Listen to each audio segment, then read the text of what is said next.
Fala pessoal, Rudy Rodrigues aqui. Tô gravando aqui em São José do Rio Preto. Olha que lugar bonito.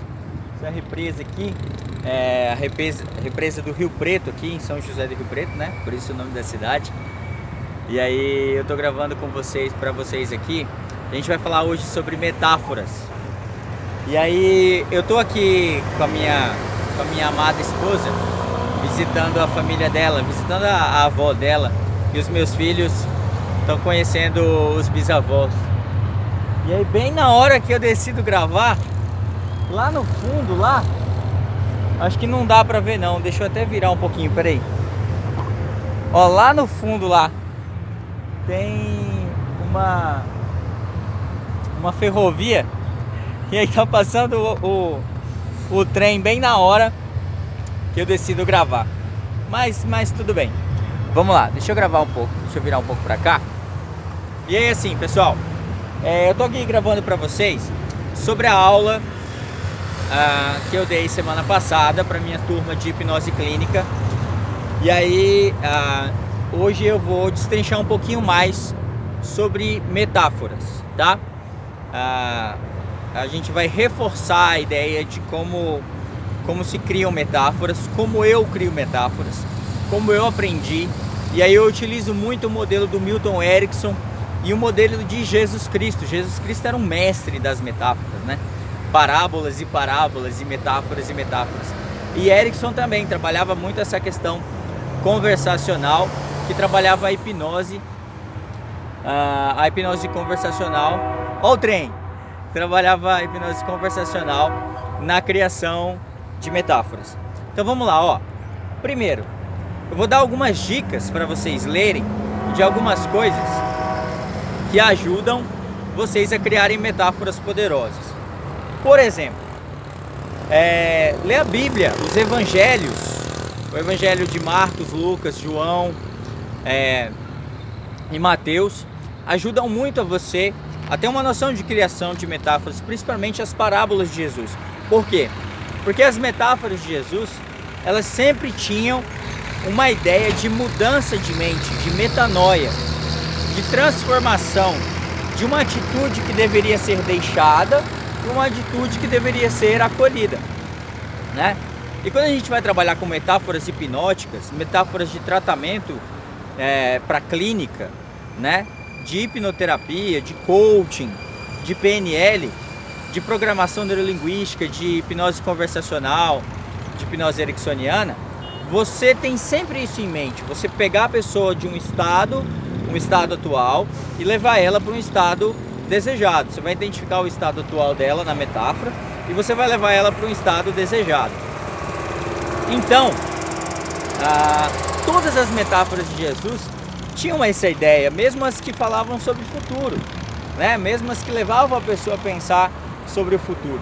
Como por exemplo a parábola das 10 virgens, que ele diz assim que tinha 10 virgens, 5 prudentes e 5 que não eram prudentes. E aí, uma hora ou outra, o noivo ia chegar para essas virgens. E chegou uma hora que na noite, quando menos elas esperavam, elas tinham uma lâmpada que tinha óleo.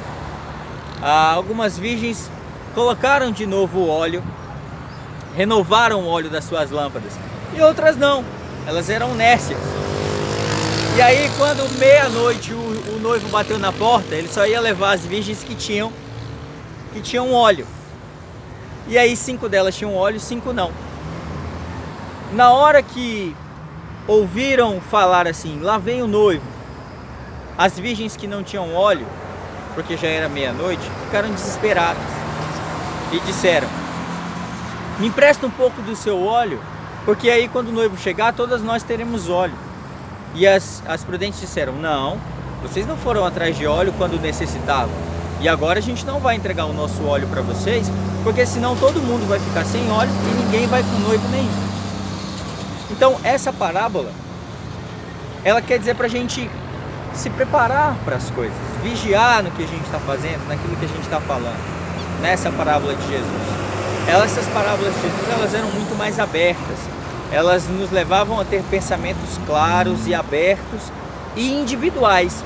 O legal da parábola, da metáfora, é que cada pessoa ressignifica para ela. Cada pessoa recebe a parábola de uma forma diferente, da forma com que ela precisa para fazer mudança na sua própria vida. Essa é a principal questão da parábola e da metáfora. A metáfora, primeiro, ela não precisa ser engessada, tá? Se ela for engessada, ela não vai causar o efeito que nós desejamos.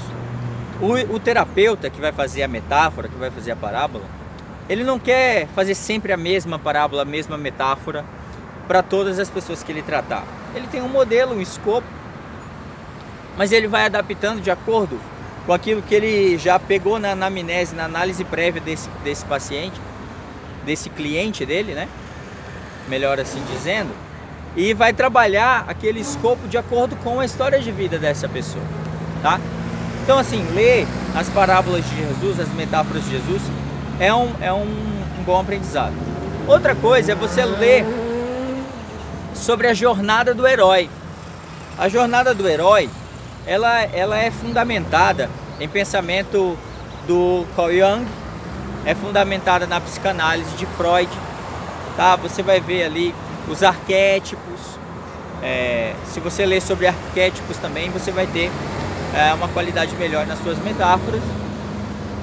E aí, elas vão ser bem usadas por causa da jornada do herói. A jornada do herói, ela tem 12 aspectos que você pode colocar na internet e procurar os 12 aspectos da jornada do herói. Ou você pode aqui no YouTube pedir para mim que eu mando você manda um oi aqui para mim no YouTube e diz assim: eu quero a explicação dos 12 pontos da jornada do herói, que eu mando para você. Você deixa seu WhatsApp e aí eu mando para você se você quiser. Ou seu e-mail eu mando também. E aí, você lendo um pouco sobre filosofia, que é a jornada do herói, você vai aprender bastante isso em filosofia. E você vendo, por exemplo, também algumas questões além disso, além da filosofia, lendo um pouquinho a Bíblia também, né, as parábolas de Jesus, lendo histórias de Milton Erickson, por exemplo, leia O Homem de Fevereiro. O nome do livro é O Homem de Fevereiro, eu acho que você acha ele na internet gratuitamente, inclusive. Ele é bem disseminado. Vai ajudar você a criar essas metáforas. Mas eu vou passar agora 5 passos para você criar as suas próprias metáforas. São passos mais simples, tá? Então vamos lá. Primeiro passo: entenda a história do seu cliente. Entenda, por exemplo, se o seu cliente, se a pessoa que você quer trabalhar uma metáfora com ela tem uma questão mais voltada para a depressão, são coisas que ela estava no passado vivendo, que ela não consegue superar no passado, né? Que ela não consegue mais parar de pensar nisso, ela vive lá no passado, hoje no passado. Então você vai trabalhar com ela uma mudança de mente relacionada a essas sensações. Você não vai trabalhar uma visão futura com ela. Mas no futuro você vai ser bom. Não. Você precisa analisar cada cliente. A primeira dica que eu te dou é analisar cada pessoa individualmente. Não utilizar a metáfora uma só para todo mundo. Porque tem pessoas, por exemplo, que você vai trabalhar o plano da ponte a futuro, e aí esse plano da ponte a futuro não vai fazer efeito. Mas tem pessoas, por exemplo, que são ansiosas. Então você vai mostrar para ela, por exemplo, que no presente você vai usar essa ideia de saber que ela é uma pessoa ansiosa e trazer a sua metáfora mais para questões relacionadas ao plano presente. Pessoas que são depressivas, você vai trabalhar mais a questão de resolução do passado para trazer elas para o presente. Pessoas que são extremamente estressadas, você vai mostrar para elas que elas fazem hoje algo para receber coisas no futuro. Então depende, a primeira coisa que você precisa é analisar para quem que você vai falar essa metáfora, tá? Segunda coisa, você tem que trabalhar na metáfora. A gente trabalha geralmente questões de confusão mental. Então você vai primeiro utilizando-se da história, do que você soube dessa pessoa, você vai trabalhar uma questão de confusão mental para ela. Por exemplo, você vai já induzindo a pessoa num estado hipnótico. Você vai falar para ela, por exemplo, a metáfora da montanha. Ou vamos usar do lago, né? A gente está aqui na frente de um lago lago lindo, de uma represa linda, então vamos usar do lago. Você vai falar para ela, olha, a mudança da sua vida é como se fosse um lago. Ai, que confusão é essa? Que negócio é esse que a mudança da minha vida é como se fosse um lago? Você tá vendo que a metáfora, ela começa com uma ideia confusa, e essa ideia confusa prende a atenção, ela é um gatilho, tá?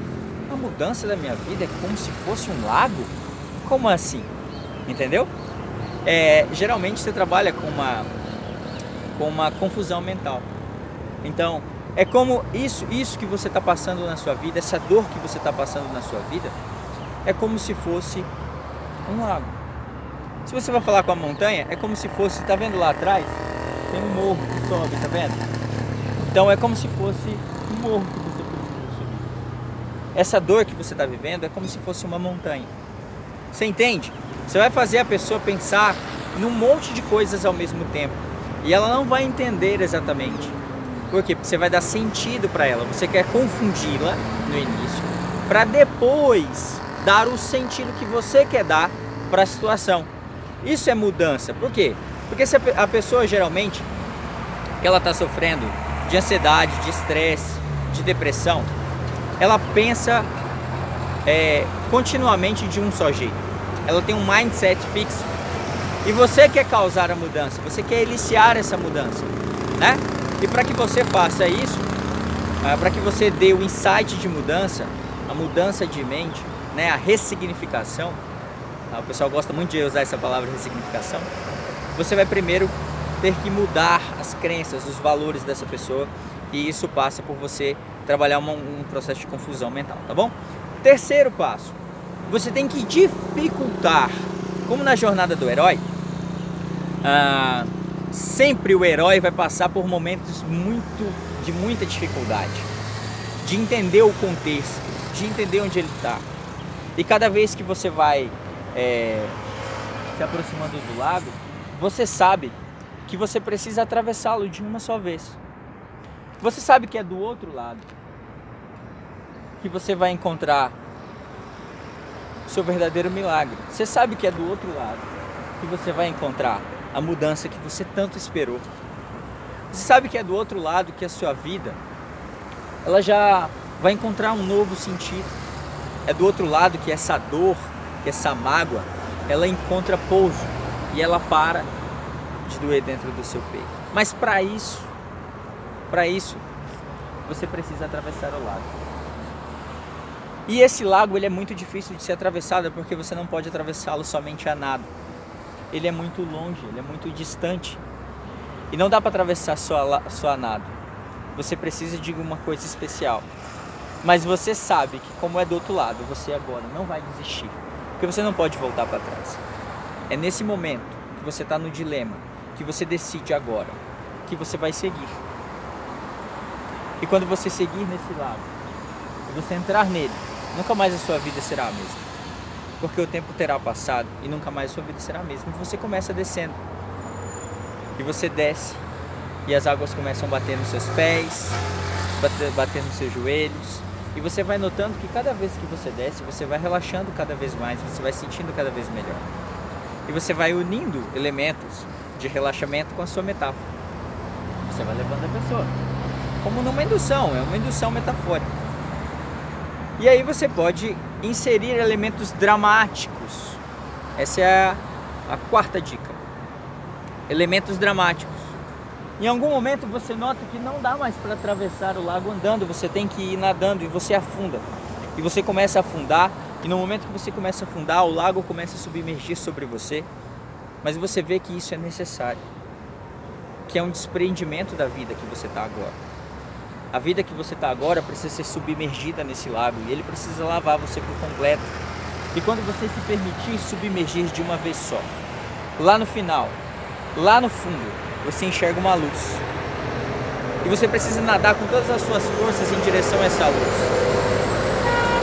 Mas você nota que quanto mais você nada mais profundo, mais difícil fica, vai começando a faltar o ar. E é nesse momento que você não pode desistir. É nesse momento que você tem que ir firme até o final. tudo parece difícil para você nesse momento, mas se você vencer esse ponto, toda a dor está em volta de você nesse lago. Essa água densa, difícil de ser atravessada, ela é todo o mal, toda a dor que você já passou. Vê, você dramatiza muito. E aí você chega no ápice, a pessoa chega na luz. E aí quando chega na luz, você dá a noção de transformação. E quando você chega na luz, você nota que você consegue respirar debaixo d'água. E que você consegue afastar de você toda aquela água turva, presa, que dificultava a sua vida. Tudo aquilo que mostrava e que lembrava para você a sua dor. Aquela água que não dava mais para atravessar a nado, que ficou turva e difícil, agora fica fácil. É uma água leve. E você inclusive descobre que você, por ter vencido toda essa dificuldade, você agora consegue respirar mesmo debaixo d'água. Você está prestes a chegar do outro lado. Só que para você chegar do outro lado, aí vem o quinto passo, que é a mudança definitiva, que é o ressurgimento do herói. Para você chegar do outro lado e passar a respirar depois fora d'água, você tem que se desprender de tudo. E nesse momento, você se desprende de tudo que tem de você. Se desprende da sua roupa, se desprende da carga, do peso que você está carregando. E essa luz vai transformando você. E você passa a ver como num espelho dentro dessa luz. Você vê que quando você permite se desprender de toda a sua roupa, uma roupa nova, branca, vai surgindo no lugar. Ao invés do seu rosto de tristeza, agora você tem um rosto de felicidade e alegria. E você sabe que o que você começa a receber agora, esse amor, essa transformação que você começa a receber agora, porque você deixou a sua vida velha no lago, ela é para que você transmita isso para as pessoas que você ama, que você se importa. E quando você estiver pronto para sair do lago, você vai sair se sentindo muito bem, com um sorriso no rosto e com uma nova roupa. E quando você se vê totalmente diferente, com um sorriso, você começa a sair do lago. Quando você sai do outro lado, você vê as árvores bonitas, os caminhos de flores. E você vê que a sua vida pode ser diferente. E que do outro lado as pessoas que você ama estão lá. E aí você faz o fechamento. Você faz o fechamento de mudança de vida. E você pode notar que agora você não precisa mais olhar para trás. E que já não existe mais um lago intransponível entre você e a sua felicidade. E você pode mudar. Então essas 5 dicas ajudam muito você a entender a ideia de uma metáfora. Eu fiz aqui com o lago, né? Que é melhor, porque eu já estou aqui. Mas você, primeiro, identifique as questões do seu cliente. Identifique. Principal, não use uma metáfora só para todo mundo. Identifique como vai utilizar. Lembre de dramatizar. Lembre de dificultar. Lembre de ressignificar. E lembre de dar à pessoa uma nova perspectiva. Lembre de confundir. Tá? Identificar, confundir, dramatizar. E entre dramatizar, você pode dramatizar primeiro ou você pode dramatizar depois, mas a dramatização está dentro da dificuldade e da mudança para fazer a pessoa sair de lá diferente da sua metáfora, tá bom? Pode ser com um lago, pode ser com a montanha, pode ser no enterro, pode ser numa série de coisas. Essa metáfora do lago é inclusive uma indução, ela pode ser usada logo como indução hipnótica conversacional e você já fazer o trabalho bem rapidamente. Olha só, o vídeo vai durar em torno de 20 minutos e menos desse tempo, porque eu falei algumas coisas, é uma metáfora bem feita para que você cause mudança na vida das pessoas, tá bom? Até mais, pessoal!